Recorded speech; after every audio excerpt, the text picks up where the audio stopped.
Le Conseil scientifique a évalué les conséquences d'une telle option. Elles sont implacables. À très court terme, cela signifie le tri entre les patients à l'hôpital. Et d'ici quelques mois, c'est au moins 400 000 morts supplémentaires à déplorer. Ouh là là, la bonne vieille technique de persuasion. Savez-vous pourquoi son discours a été construit de cette manière-là? Ce qu'il fait est ce qui lui a permis de persuader des centaines de milliers de personnes à agir dès le lendemain de son intervention télévisée.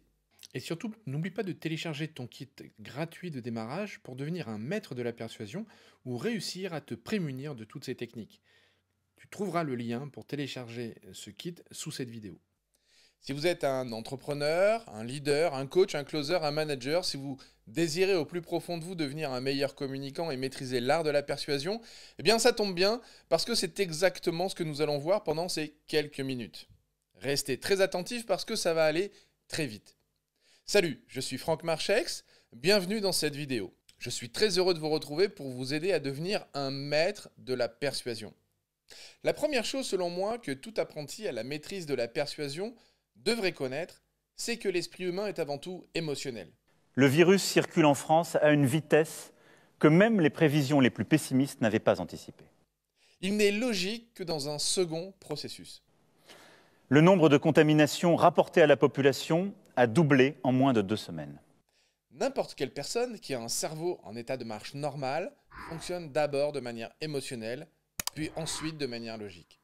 C'est exactement ce que le président utilise tout au long de son discours pendant cette crise. Hier, 527 de nos compatriotes sont décédés du Covid-19. Hier, nous avons dénombré près de 3000 personnes en réanimation, soit plus de la moitié des capacités nationales. Il parle à la partie émotionnelle du cerveau et provoque la peur, l'angoisse, l'anxiété. Il utilise les émotions pour provoquer l'attention chez le public et faire en sorte qu'il se conforme plus efficacement à son message. Quelles sont dès lors les stratégies possibles pour arriver à ces objectifs? Nous pourrions, certains le préconisent, ne rien faire et assumer de laisser le virus circuler. C'est ce qu'on appelle la recherche de l'immunité collective, c'est-à-dire lorsque 50-60% de la population a été contaminée. Même si certains croient échapper à cela, dans la réalité des faits, les neurosciences ont réussi à démontrer cette hiérarchie de fonctionnement.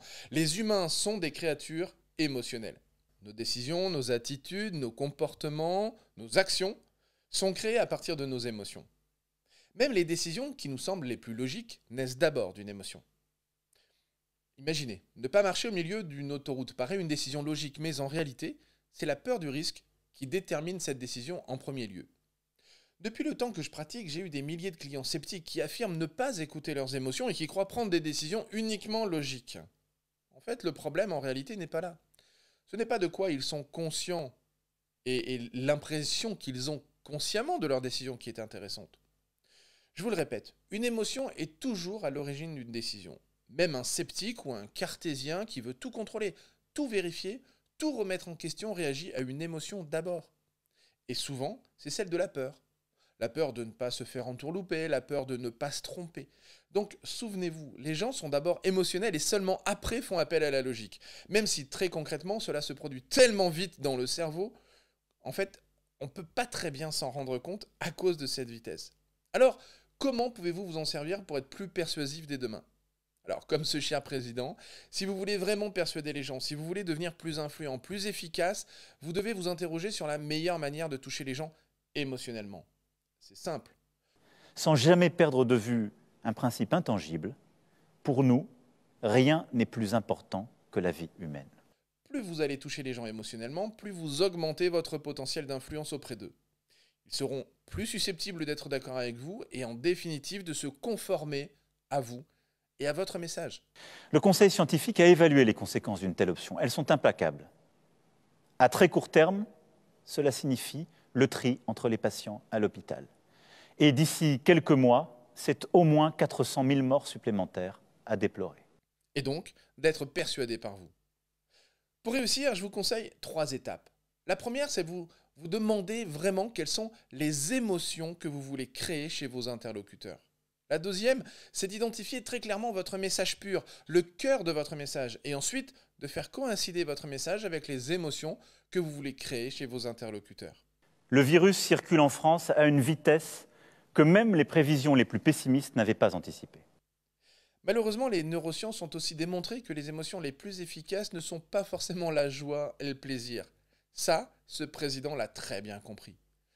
Comme lui, vous pouvez utiliser la peur, le doute, la tristesse, l'inquiétude pour créer de l'émotion. Jamais la France n'adoptera cette stratégie. Jamais nous ne laisserons mourir des centaines de milliers de nos concitoyens. Ce ne sont pas nos valeurs, ça n'est pas non plus notre intérêt. Parce que sans attention, vous ne pourrez pas persuader.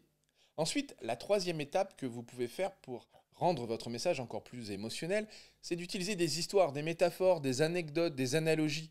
C'est le meilleur moyen de faire passer votre message à un niveau plus profond.